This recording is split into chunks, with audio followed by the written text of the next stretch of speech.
Question 1. Which unit is an SI-based unit? So option A is ampere. Ampere is the unit of current, and as current is an SI-based quantity, this is the correct answer. But let's see why the other options are wrong. Option B, Coulomb. Coulomb is the unit of charge, and charge isn't an SI-based quantity, so this is wrong. Option C, degrees Celsius. Degrees Celsius is the unit of temperature, and although temperature is an SI-based quantity, the SI-based unit of temperature is Kelvin. Therefore, this is wrong. Option D, gram. Gram is the unit of mass, and again, mass is an SI-based quantity, but its SI-based unit should be kilograms, so this is also wrong. Question 2. Which of the following could have the same units as force?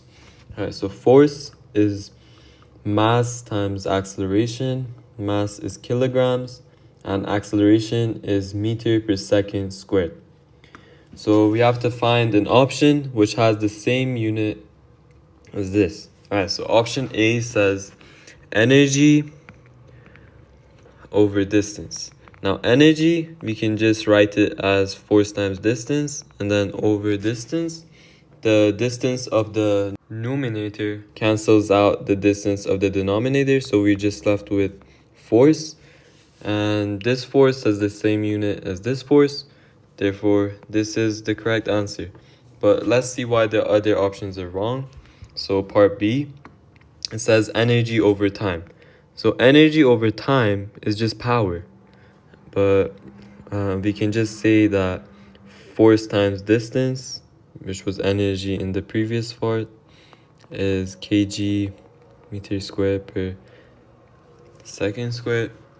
And then over second, when this comes up, its power becomes negative, so it will be kg meter squared and then per s cubed.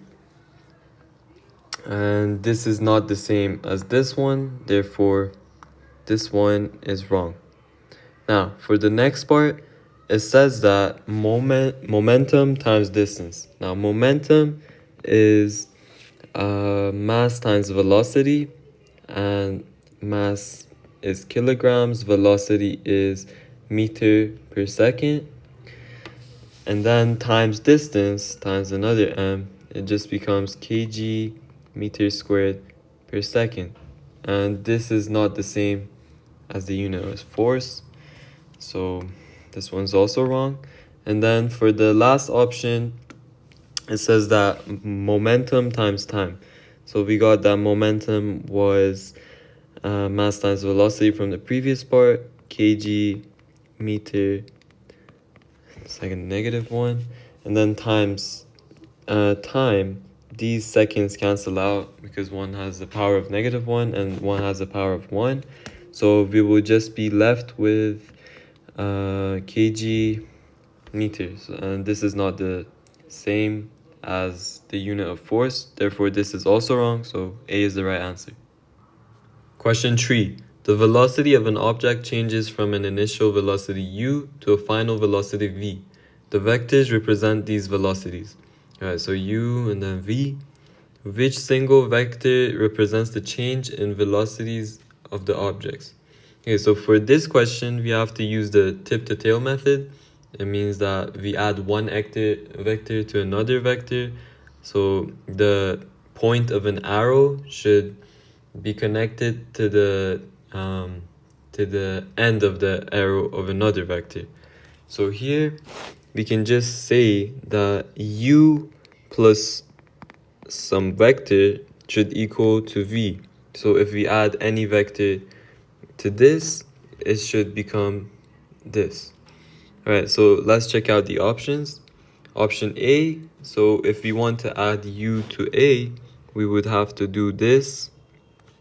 So this would be u, and then the resultant would be v, and v would be like this, but this doesn't look like v, so this is wrong.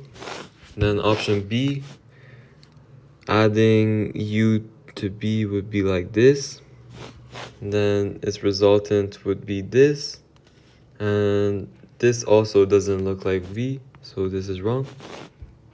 And then option C, if we add it, it would be like this. And its resultant would be from the end of U to the tip of this. And then this looks like this. So this is the correct answer. And then let's see why D is wrong. Adding U here. And then this one, the resultant would be upwards, but V is downwards. So therefore, this is wrong and C is the right option. Question number 4. An object is moving with initial velocity u. The object then moves with uniform acceleration a for time t until it reaches final velocity v. Which equation describes the motion of the object? Alright, so option A, it says u equals v minus 2at. This is a completely wrong equation, therefore it's wrong. Now for option B, we know that v equals u plus at. And if we bring this at, acceleration times time, to the other side, we will get v minus at equals u. And this is correct.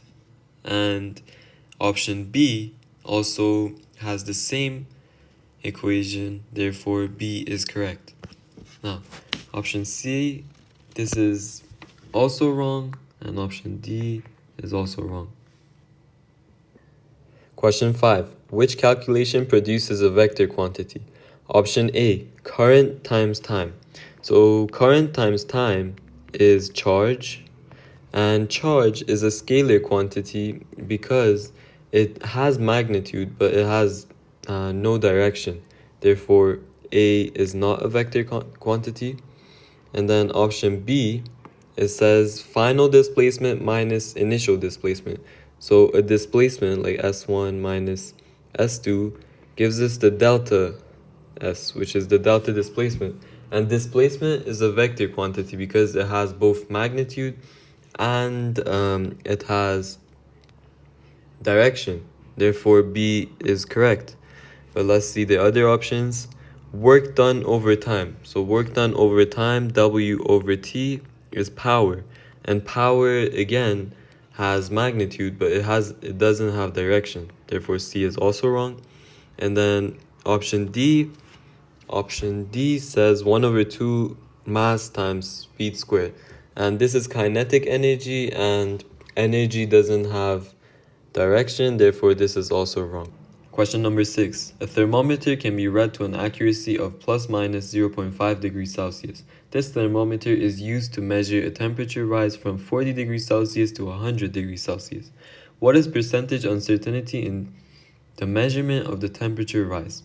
Alright, so first we have to subtract 100 with 40 to get the change in temperature. And since both of these have an absolute uncertainty of 0.5, and we know that by adding two values or subtracting them, the absolute uncertainties will also add. So 0.5 plus 0.5, the uncertainty will become 1, plus minus 1. And to find the percentage uncertainty, we do 1 divided by 1, which is the uncertainty, over the measured value, which is 100 minus 40 times 100%. And this will give us 1.7%. Therefore, option D is the correct answer. Question number 7. The diagram shows the path of a golf ball. Which row describes changes in the horizontal and vertical components of the golf ball's velocity when air resistance is ignored? Now, when we ignore the air resistance, the horizontal component of the velocity of the ball doesn't change, as the horizontal resultant force is 0. Therefore, A and B are wrong because they say that the horizontal component has constant deceleration. Now, between options C and D, we know that the only vertical force acting on the ball, as there's no air resistance, is gravity. And gravity is just a constant acceleration of 9.81 downwards. So in D, it says actually acceleration decreases upwards and then increases downwards, but it's just constant downwards. So C is the right answer. Question number 8. An aircraft flies from London to Sydney in a time of 21 hours and 40 minutes. The distance traveled is 17,000 kilometers. What is the average speed of the aircraft? Alright, so the average speed is the total distance over the total time taken. Now, we first have to turn the distance into meters, and we also have to turn the time into seconds. Now, in order to do that, for turning kilometers into meters, we have to times it by 1,000. So this will become meters. Then divided by the time, hour to seconds is times by 3,600. So 21 times 3,600. And then plus minutes to seconds is times 60. So 40 times 60.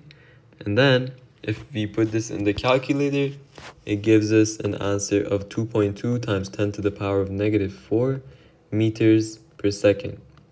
Now, for the options given, they're in different units. So we first have to convert them into meters per second and compare them to our answer to see which one is correct.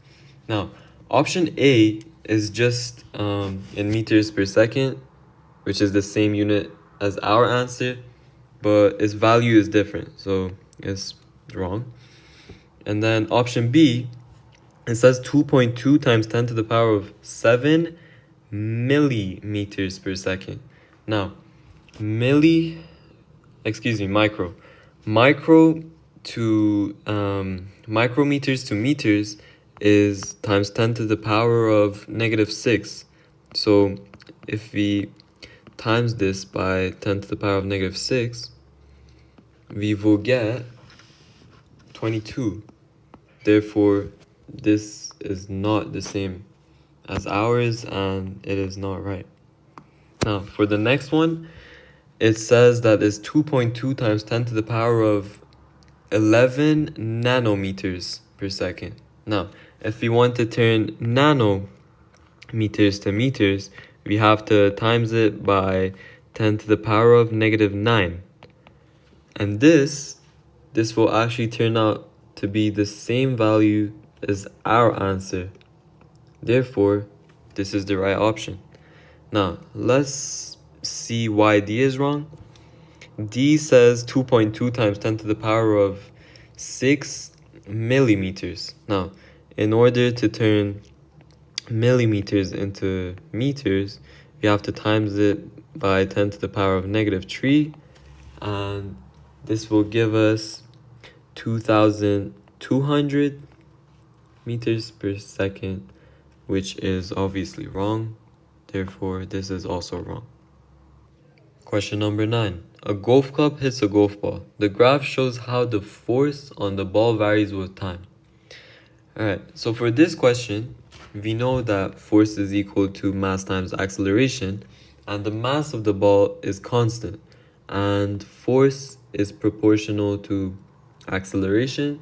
So as the force increases, the acceleration should also increase. Now here on this force over time graph, we see that the force is increasing and then it decreases.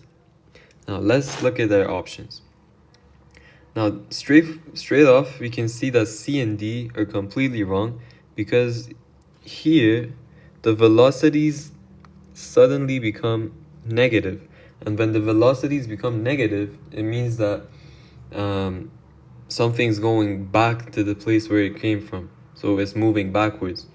So these two are completely wrong. Now for option A and B, we said that F and A are proportional, and here F is first increasing and then decreasing. So here in the velocity time graph, the acceleration should first increase and then decrease. And in velocity time graphs, as v divided by t equals acceleration, velocity over time, therefore the higher the gradient of the slope, the more the acceleration. Now here we see that the gradient of the slope is decreasing and then it increases. So it's opposite of what our force over time graph says, because our graph says that first the acceleration increases and then it decreases, but here is completely the opposite. So this is wrong. Now, for option B, we see that the gradient of the slope first increases, and then here it decreases. Therefore, this is the right answer. Question number 10. What is meant by the mass and by the weight of an object on the Earth? Right, so option A says, for the definition of mass, it says its momentum divided by its velocity. Now, momentum is mass times velocity. No, acceleration, velocity. And then divided by velocity, it will give us mass. But this is not the proper definition of mass, therefore this is wrong. But let's see its definition for weight. The work done in lifting, it's 1 meter. Now, the work done due to gravity, the GPE, is mgh.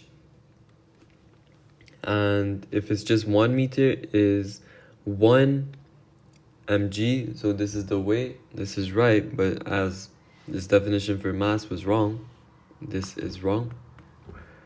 Now, option B says the gravitational force on it. The gravitational force on it is basically referring to its weight, because W equals mass times the acceleration of free fall. So this is wrong. And then its definition of weight is the property that resists its acceleration. Now the property that resists acceleration, this is basically talking about inertia, is mass. Therefore this is wrong, because it's supposed to be the definition of weight. And then option C, the pull of the earth on it. Now we said that weight is mg, and the pull of the earth on it means it's weight. So this is not right, because it's talking about the mass. And then its definition of weight is mass divided by acceleration. Now mass divided by acceleration of free fall isn't weight. So this is also wrong. Now for the last option D, the property that resists its acceleration, we had this, and this is referring to inertia, and inertia is due to mass, so this is correct. And then for weight, it says the pull of the earth on it. Okay, here we said that W equals mg, and it's the effect of gravity of the earth on the mass of an object, which makes its weight. Therefore this is correct, which means option D is the right answer. Question number 11. A thin horizontal plate of area 0.036 meters squared is beneath the surface of a liquid of density 930 kilograms per meter cubed. The force on one side of the plate due to the pressure of the liquid is 290 newtons. What is the depth of the plate beneath the surface of the liquid? Okay, for this question, we know that we have two equations for pressure. Now, pressure equals force over area, and pressure can also equal rho gh. Now, first we can use our first equation and then second. Now, for our first equation, we do have the force, which is 290, and then over the area of the surface of the plate where the pressure is acting on. And this will give us, if you put it in the calculator, a value of 8,055 pascals. Now, we can put this value into the second equation. So, pressure equals rho, which is the density of the liquid that's exerting the pressure, times 9.81, which is the acceleration due to gravity, and then times height. Now, height, if you put it in that calculator, it will give you a value of 0.88 meters. And this is the same as option A. Therefore, option A is the right. Question number 12. Spheres X and Y form an isolated system. The mass of Y is greater than the mass of X. Sphere Y is initially stationary. Sphere X collides elastically with sphere Y. The speed of X before the collision is u. Which statement must be correct? Alright, so we know that they form an isolated system, which means there's no external force applied to the balls. Then we know that the mass of Y is greater than the mass of X. And then they also collide elastically, which means that the kinetic energy before the collision should be equal to the kinetic energy after the collision. Alright, so first let's draw the diagram. We have a ball X with a mass of m, and then it's moving with a speed of u before the collision. Then it hits the ball Y, and I'm gonna label this one with capital M because it has a higher mass, and it's stationary before the collision, so its velocity is 0. Now, let's check the options. Sphere X rebounds with a speed that is greater than u, and sphere Y moves off with a speed that is less than u. Alright, since it's elastic, we said that kinetic energy before and after the collision should be equal. And here it says that sphere X rebounds with a speed that is greater than u. So it shows that the kinetic energy increased. Therefore, this is already wrong. Now, the next option says sphere X rebounds with a speed that is less than u, and sphere Y moves off with a speed that is also less than u. Alright, so we have to know that it's elastic, so kinetic energy is conserved, and also the momentum should be conserved, so the momentum before and after the collision should be the same. And since it's elastic, when a small ball of a lower mass hits a big ball of a higher mass, the small ball rebounds. And here it says it rebounds, that's correct. With a speed that is less than u, this seems right. And then sphere Y moves off with a speed that is also less than u.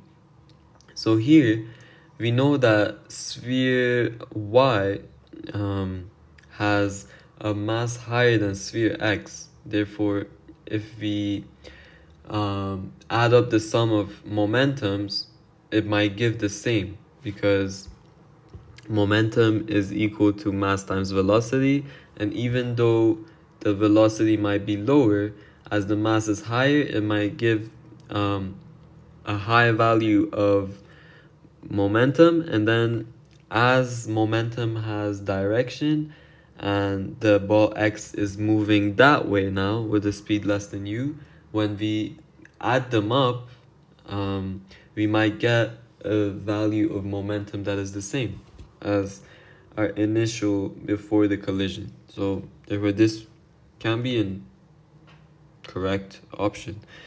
But let's check out the other options first.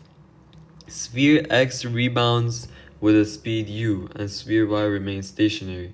Now this, we said that in an elastic collision, when a ball of smaller mass hits a ball of higher mass, it always rebounds, But here, what is wrong with it is that the momentum changes, because now the ball X is moving backwards with a velocity that is negative.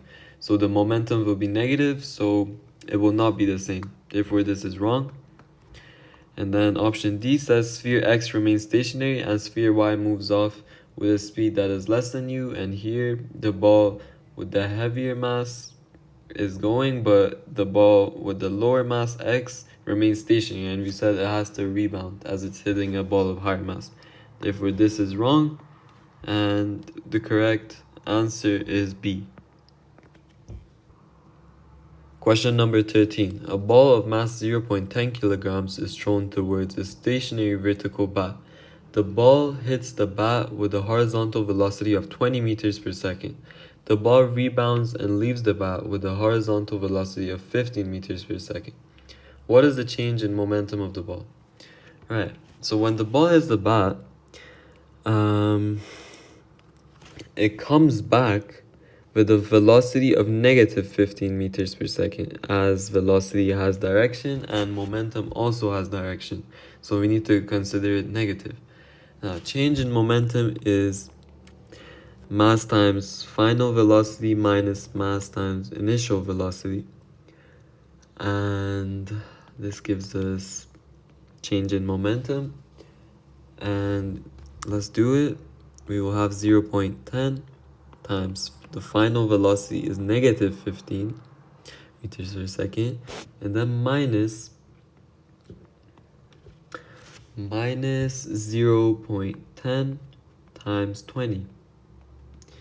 And this will give us, if we put it in a calculator, 3.5 Newton second. So it's D. Question number 14. An isolated object of negligible weight is acted on by two coplanar forces of the same magnitude. In which diagram is the object in equilibrium? For an object to be in equilibrium, the resultant force on the object should be 0, and the clockwise moment and the anti-clockwise moment about a point on the object should also be 0. So for this question, I'm just going to consider the center of each object as the pivot. And let's look at the options. So for option A, this is the distance, the perpendicular distance to the pivot of both the forces. And moment is equal to force times distance. And since one of them is clockwise moment and the other one is anti-clockwise moment of the same magnitude, they cancel each other out, so the resultant moment is 0. And since they're acting in opposite directions of each other, the resultant force is also 0. Therefore, it's in equilibrium. So A is right. But let's look at the other options. Now, for B, the resultant force is 0 because they're acting in opposite directions, but one of them is anti-clockwise and one of them is clockwise, and this is the perpendicular distance to the pivot, and they're equal. So this is basically a couple, so it's just rotating. Therefore, this is not in equilibrium, so it's wrong. Now, option C, both of the forces are in the same direction, so the resultant force will be upwards, so the object will not rotate as they're both canceling each other out for the moments, but its resultant force will be moving upwards. Now, for option D, this force doesn't cause any moment on the object, but this one does. And also, the resultant force will be something like this. Therefore, this one's also not in equilibrium. Question number 15. A uniform beam PQ rests horizontally on a support at point S. A rope is attached at one end of the beam. The rope is at an angle of 60 degrees to the vertical and exerts a force F in newtons on the beam. What is the moment in Newton meters of the force F about point S? Alright, for the moment, we only want the vertical component here. So we just want this. And to find that, we have to say F cosine of 60 is the vertical force. So this is F cosine of 60. And then moment is equal to force times distance, perpendicular distance to the pivot, and the distance to the pivot is this, which is just 2.5, which is the length of the whole beam, minus this 0.3, which will give us the distance to the pivot. So the moment will be our force F cosine of 60 times 2.5 minus 0.30. And since cosine of 60 is 0.5, 0.5 times 2.2 will give us 1.1 F, which is A. Question number 16. The diagram shows the dimensions of an elastic cord used to project a stone. The tension in the cord is T when the cord is pulled into the shape shown. Which force does the elastic cord exert on the stone? Alright, so for this question, as it's given us the lengths, we can use the lengths as a ratio of the force. So here, as these two T's are the same, the vertical and horizontal components are the same. But their vertical components are in opposite directions, so they basically cancel each other out. But their horizontal components are in the same direction, so they add up. And since T is in this direction and the horizontal component is here, so basically, let's say it this way. T is made out of the horizontal and the vertical component. So basically, it's the addition of those two to make that. And therefore, this 6 centimeters represents the ratio of its horizontal force to its total force. So 6 over 10 T represents the horizontal component of one of the sides. So we can plus this with another one, since there's two of them, and this will give us 6 over 5T. Therefore, B is the right answer. Question number 17. A box of weight 40 newtons is pushed with a horizontal force of 20 newtons along level ground for a distance of 2.4 meters. The box is then lifted at a constant velocity through a height of 1.6 meters by a vertical force. What is the total work done on the box by the two forces? Alright, so let's first calculate the work done when the box is pushed. So work done is equal to force times distance, and the force is 20, and then times the distance is 2.4, and then we have to plus this with the work done when it's lifted. So we know that gravitational potential energy is equal to mgh, but here, instead of using the mass and the acceleration of free fall, it's already given us the weight. So we can just put the weight, 40, times the distance lifted, which is 1.6. And when we put this in the calculator, it gives us 112 newtons, and it's closest to option B. Therefore, option B is the correct answer. Question number 18. Which statement about efficiency is correct? Alright, so this question is basically asking about the unit, and in efficiency, it's either the power output over the total power input, or the energy output over the total energy input. And this doesn't have a unit because the unit of the numerator cancels out the unit of the denominator. So option A is the correct answer because efficiency doesn't have a unit. Question number 19. A plane wave of amplitude A is incident on a surface of area S placed so that it is perpendicular to the direction of travel of the wave. The energy per unit time is reaching the surface is E. The amplitude of the wave is increased to 2A and the area of the surface is reduced to 1/2S. How much energy per unit time reaches the smaller surface? Alright, so the question says that we have a surface and then there's a wave and the wave is perpendicular to the surface. Okay, so in the question, the energy over time is power, and the relationship between power and the area of the surface is that the intensity of the wave is equal to the power over area. But in this question, it refers to power as E and the area as S. Now we should find the ratio of the second power to the first power. So let's factor the power out.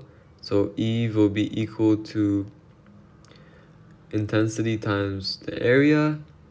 But since we don't have the values of intensities in the question, we can just use the relationship of the amplitude with the intensity, which is the intensity is directly proportional to the amplitude squared. And now we just put the second power over the first power, which will be equal to, now, since the second power in the second one, the amplitude is doubled, it means that the intensity is quadrupled because this intensity is directly proportional to amplitude squared, and the square of, and 2 to the power of 2 is 4. So it's 4I times, now the surface became half, so times 1/2S over now the intensity and S. And this, we can just cancel the similar terms and we will be left with 4 times 1/2, which is 2. So the ratio of E2 over E1 is 2. Therefore, E2 is double E1. So it's B. Question number 20. A steel ball is falling at a constant speed in oil. Which graph shows the variation with time of gravitational potential energy EP and the kinetic energy EK of the ball? Alright, so as it's falling at constant speed, it means that the speed is not changing. Therefore, the kinetic energy is constant. So options C and D are both wrong. And gravitational potential energy is mgh, and as the height is decreasing, the GPE also decreases. But option A shows that the decrease in gravitational potential energy is a curve, which means that the equation would have to be quadratic for it to be a curve. Like if it was for kinetic energy, which is 1/2 mv squared, since v is squared, it would make a curve. But for gravitational potential energy, as it's a linear equation, it should just be a straight line. Therefore, the correct answer is B. Question number 21. When a force of 0.80 newtons is applied to a spring, the length of the spring is 90 millimeters. When a force of 1.30 newtons is applied to the same spring, its length is 115 millimeters. The spring obeys Hooke's law. What is the spring constant of the spring? Alright, so the spring constant is equal to the force over extension. And since there was initially a force on the spring, we have to find the change in force. So 1.3 newtons minus 0.8. And then the extension is the final minus initial length. And we also have to convert it to meters. So 115 millimeters times 10 to the power of -3 to make it meters, minus 90 millimeters times 10 to the power of -3 to make it meters. And then if we put this in our calculator, it gives us 20 Newton per meter, giving us D as the right answer. Question number 22. An experiment is carried out using a metal wire to investigate how it responds to a varying tensile force. The cross-section area of the wire is constant. Which graph has a gradient that is equal to the Young modulus of the metal? Okay, so the Young modulus is equal to the stress over strain. So let's find the graph which shows stress over strain, and it is option C. Question number 23. For a wire, Hooke's law is obeyed for a tension of F and an extension of X. The Young modulus for the material of the wire is E. Which expression represents the elastic potential energy stored in the wire? Right, so for a graph of force over extension of a wire, the area under the graph represents the elastic potential energy stored in the wire. And the area of a triangle is 1 over 2 base times height. So if we apply that here, 1 over 2 times base, which is x, and the height, which is f, we will get option C. Therefore, C is the right answer. Question 24. A plane polarized wave has amplitude A. The wave is incident normally on a polarizing filter. The transmission axis of the filter is at angle theta to the plane of polarization of the incident wave. What is the amplitude of the wave that emerges from the filter? Alright, so the question says we have a plane and there's a wave perpendicular to it. Now, based on Malu's law, we can say that the intensity leaving the polarizing filter is the intensity entering it times the cosine squared of the angle. Now, we also know that intensity is directly proportional to the amplitude squared of the wave. So instead, we can just replace this intensity with amplitude. So let's say amplitude squared times cosine squared theta is equal, now this is equal to the intensity leaving it, but the question says what is the amplitude of the wave that emerges from the filter. And since intensity is directly proportional to amplitude squared, if we take a square root from this, it will give us the amplitude, which is amplitude entering times not cosine squared, just cosine, times cosine of the angle. So this is option A. Moving on, question 25. An electromagnetic wave is traveling through a vacuum. What could be the wavelength and period of the electromagnetic wave? Alright, so for electromagnetic waves in vacuum, their speed is always 3 times 10 to the power of 8 meters per second. And we know that the velocity of a wave is equal to its frequency times its wavelength. And since we have period here, we could just substitute frequency with 1 over t, because frequency is equal to 1 over the time period of the wave. So we can just put velocity of the wave is equal to 1 over its time period times its wavelength. And for this question, what we should do is we should try all of these options one by one to see which one is suitable. So let's just factor the wavelength here. So it would be velocity over 1 over time period equals wavelength, and this will just be equal to velocity times time period because the t comes up. And all right, let's move this here.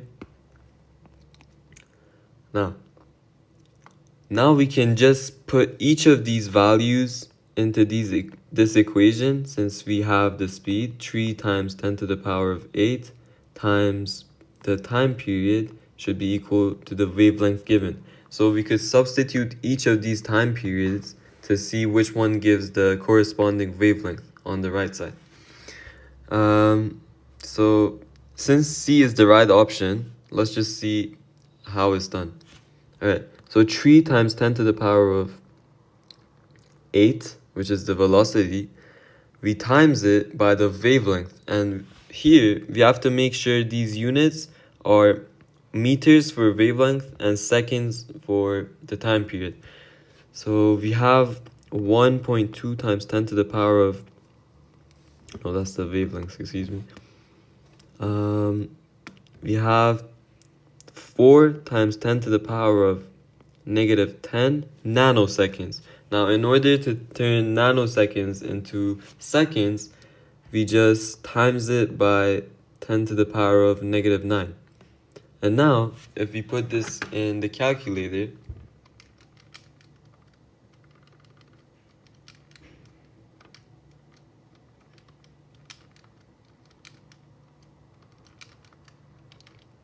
it will give us 1.2 times 10 to the power of negative 10.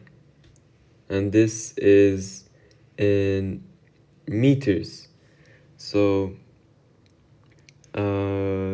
it says that the wavelength is 1.2 times 10 to the power of 2, but it's in picometers. And in order to turn it into meters, we have to times it by 10 to the power of negative 12. And if we do that, it gives us the same value, 1.2 times 10 to the power of negative 10 meters. Therefore, C is the right answer. Question 26. Light of frequency 6.7 times 10 to the power of 14 Hertz in a vacuum is incident normally on a diffraction grating that contains 4 times 10 to the power of 10 lines per meter. What is the angle between the adjacent second and third order intensity maxima? Alright, so the formula for diffraction gratings is D sine alpha equals n lambda. Alright, so let's say we have a diffraction grating like this. So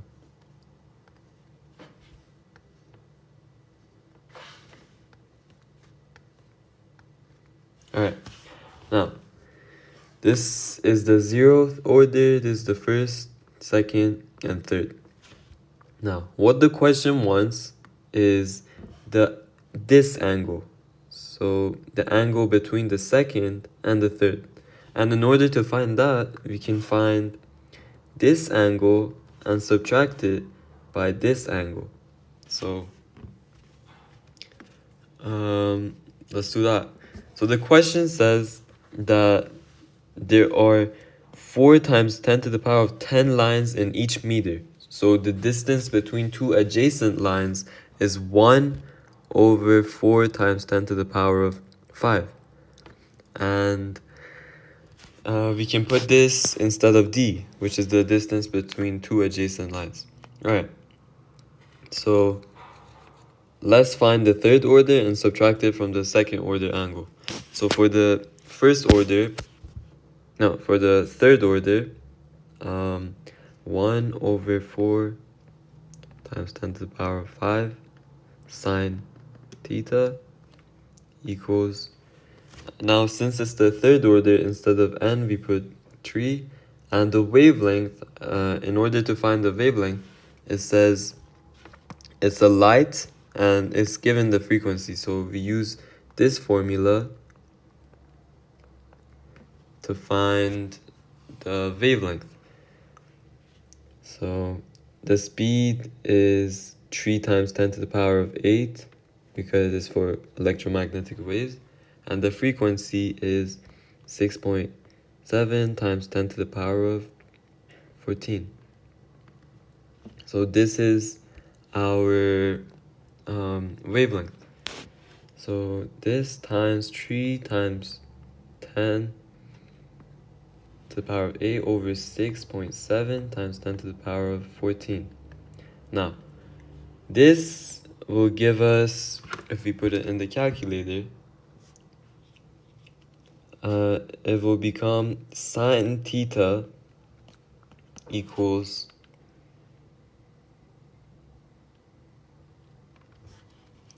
0.538. And if we take sine inverse, the third order angle will become 32.5 degrees. Now, we know that for the third one is 32.5.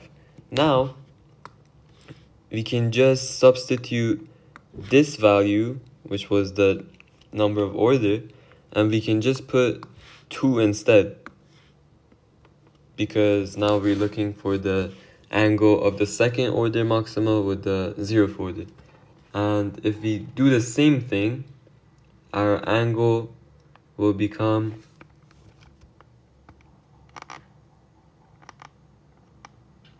21 degrees. Now if we subtract the third order, 32.5, from the second order, 21, we will get 11.5 degrees. And from the options, the closest one to 11.5 is 12 degrees. So A is the right answer. Question number 27. The siren of a moving police car emits a sound wave with a frequency of 440 Hz. A stationary observer hears the sound of frequency 494 Hz. The speed of sound in air is 340 meters per second. What could be the speed and the direction of movement of the car? Alright, so frequency of observer is equal to the frequency of the source times the speed of the wave divided by the speed of the wave plus minus speed of the source. But here we see that the frequency of observer is higher than the frequency of the source. So it means that the source is approaching and moving towards the observer. Therefore, we should do speed of the wave minus the speed of the observer. Speed of the source. Alright, so let's substitute the values in. 494 equals 440 times 340 divided by 340 minus speed of the source. Now, if we do cross multiplication and solve for Vs will become 37 meters per second. So it's between options A and B, so C and D are wrong. But what we said, that since the frequency of the observer is more, it means that the source is approaching the observer. Therefore, it's moving directly towards the observer. So B is the right answer. Question 28. The diagram shows the shape at one instant in time of part of a stretched string as the wave travels along it from left to right. What are the directions of the velocities of the point 1, 2, and 3 on the string at this instant in time? Right, so since the direction of the wave is from left to right, for each point, it will take the position of the point before it. So 1 will be going down. It's higher here, and then it goes down and becomes this one. Now for the next one, it's here, and the point before it is here. So it will take the place of the point before it. So it will be going up. So this one's going to be up. Now for the next one, this is like the first one. The point before it is lower than it, so it will be taking the place of that. So it will be going down. Therefore, the correct answer is option D.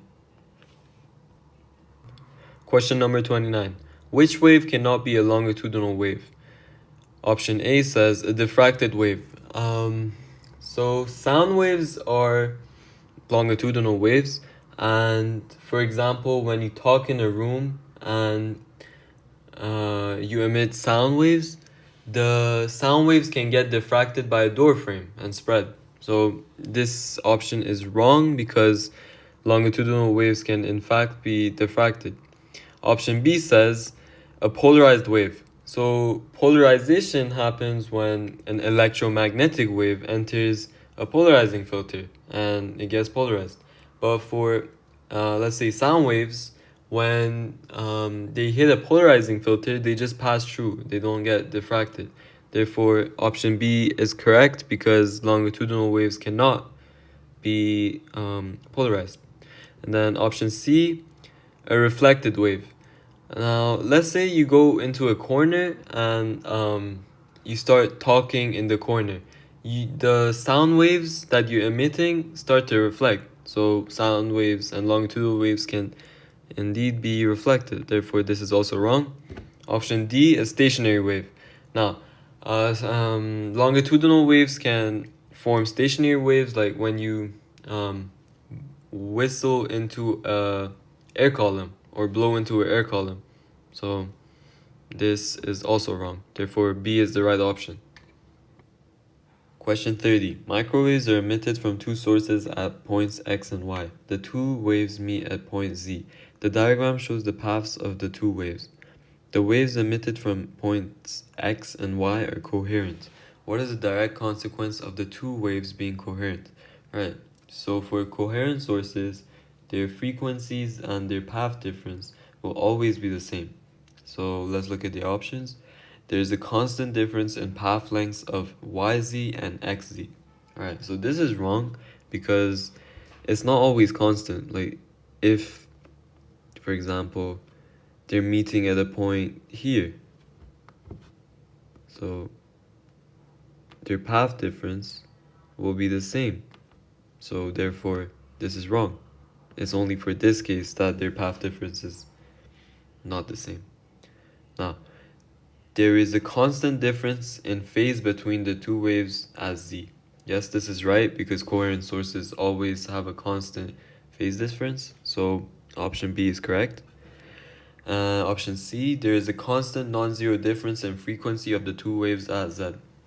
So this is wrong because coherent sources should have the same frequency. So this is wrong. There is a constant non-zero difference in amplitude of two waves at Z. So this is also wrong because coherent sources don't have anything to do with amplitude.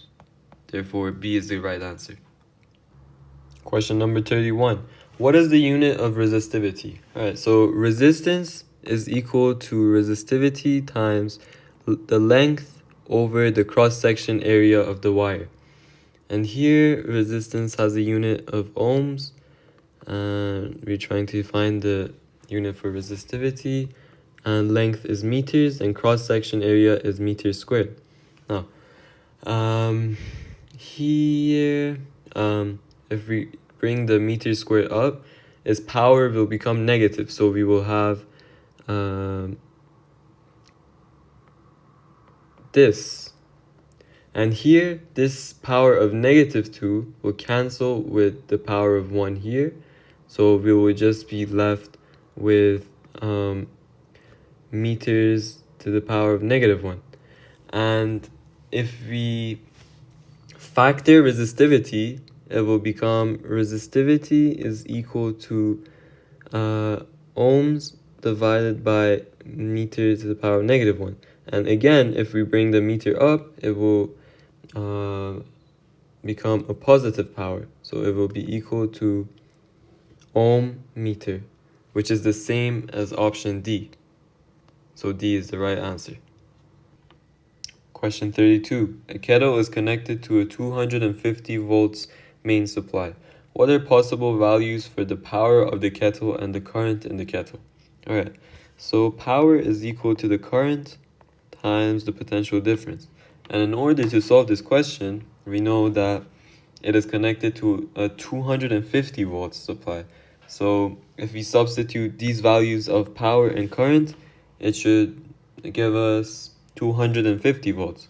So if we factor V, it will be power over current, and this should be equal to 250 volts.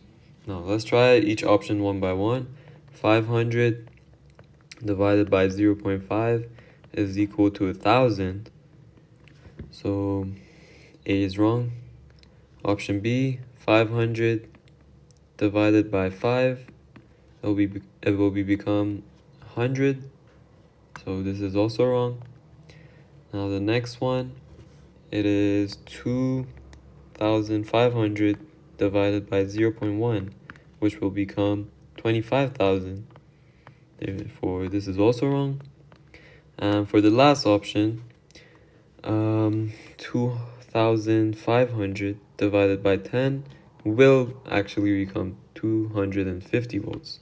Therefore, this is the right option, D. Question 33.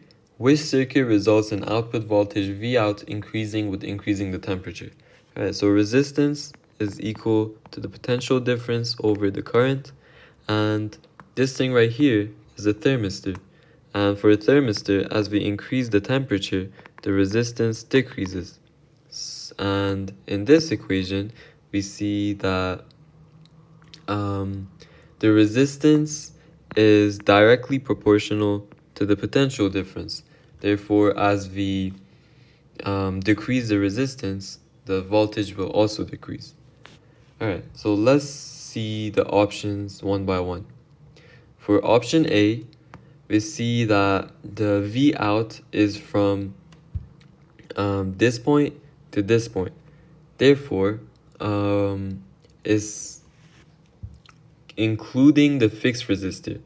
And since both resistors are connected in series, it means that their total resistance adds up. And here, as the temperature is increasing, the resistance decreases. And since the resistance is proportional to the V and they're in series, the total resistance of this decreases. Therefore, the total V out also decreases. Therefore, V out is not increasing. This is wrong.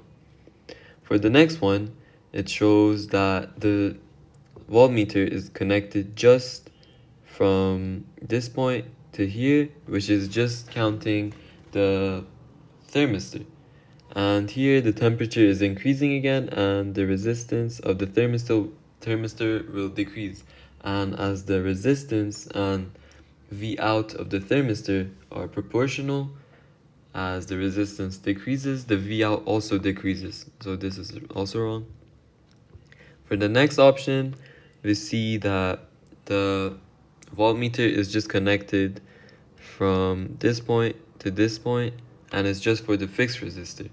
And the resistance is decreasing again. And here, as this decreases, and as the EMF of the cell is constant, the V of the thermistor is decreasing. Therefore, the V of the fixed resistor should increase because the cell has a fixed EMF. Therefore, this is right because the V out is increasing. So, option C is correct. And now for option D, the V out is connected to a fixed resistor, but the two resistors are both fixed resistors, and they don't get affected by temperature, so the V out will just stay constant. Therefore, there's no change to the V out, and it's not increasing, so it's wrong. Question 34. 4 resistors, each of resistance R, are connected as shown. The total resistance between X and Y is 120 ohms. What is magnitude of the resistance R? Alright, so for this circuit, we can just redraw it as this. This is R connected in parallel with a resistor of 3R. Because these resistors are in series and they are connected in parallel with this one. So we can just redraw the diagram as this. And it says the total resistance of these should be equal to 120 ohms. And in parallel, the total resistance is 1 over R plus 1 over R equals 1 over R total. Now, let's add these. So 1 over R plus 1 over 3R. We should take common denominator. So this becomes 3, this becomes 3. And it will become 4 over 3R.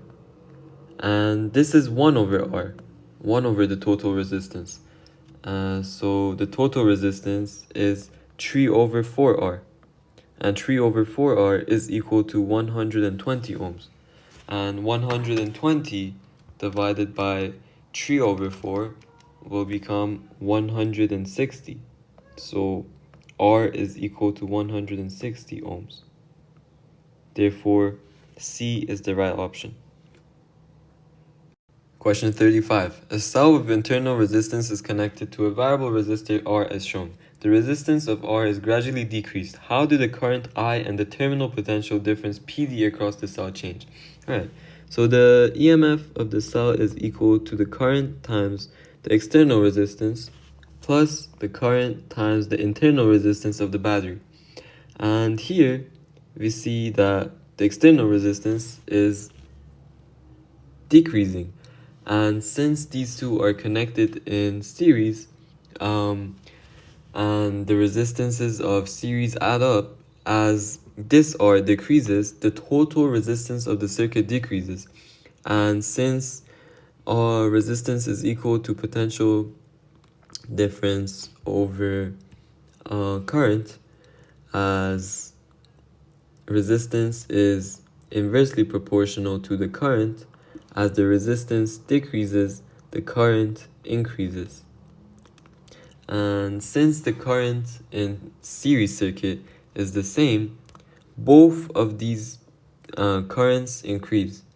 But for this value of resistance, it decreases because the resistance is decreasing.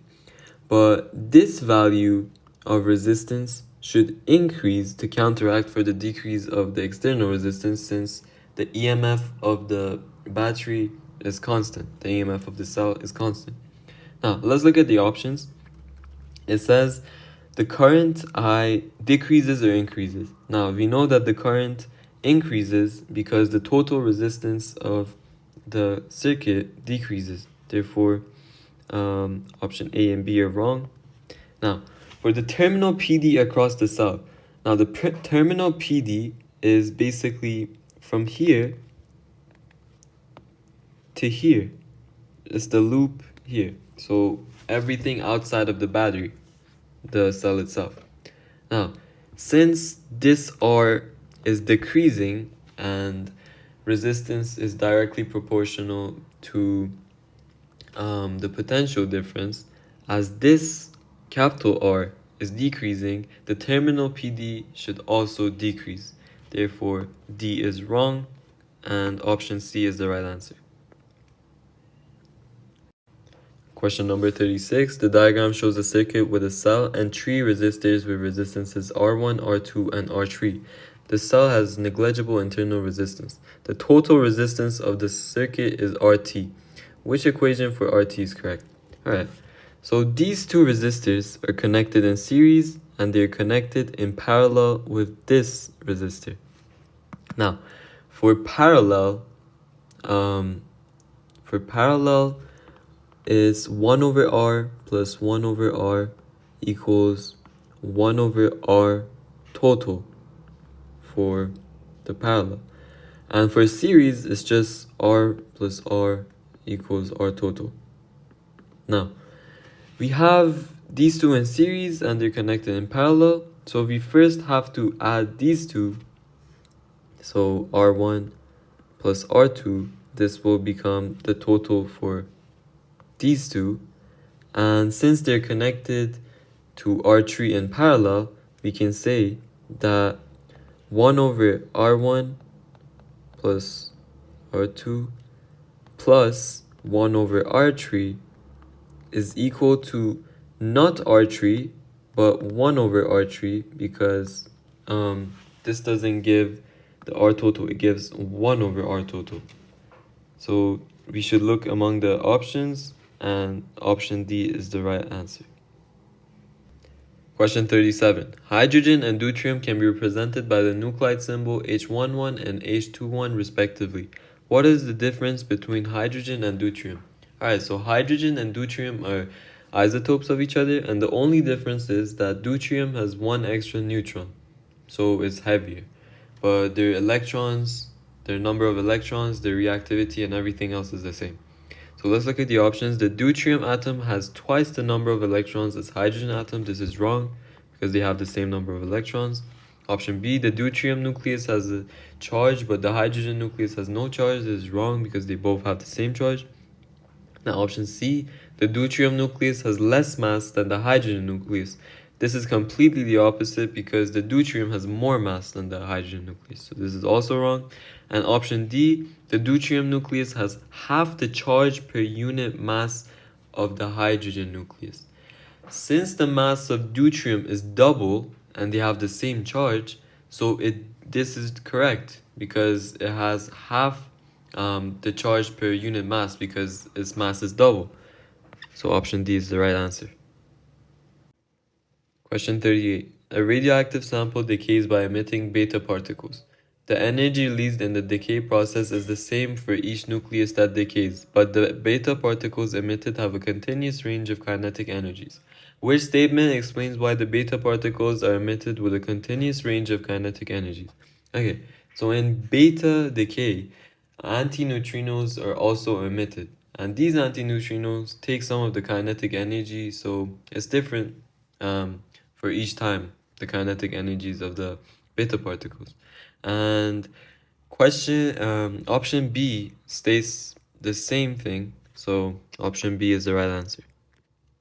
Question 39. Which particle is not a fundamental particle? Alright, so option A, electron. Electron is a fundamental particle, so this is wrong. B, neutrino. Neutrino is also a fundamental particle, so this is wrong. C, neutron.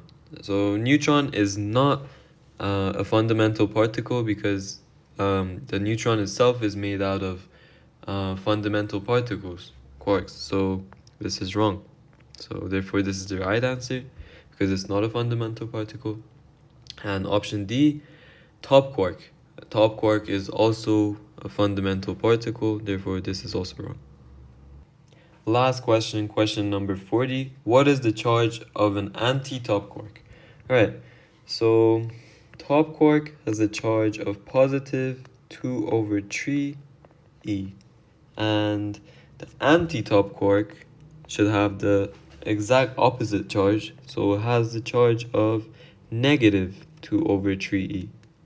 Therefore, option A is the right answer. Thank you for choosing this video, and I hope this video helped you in your past paper solving.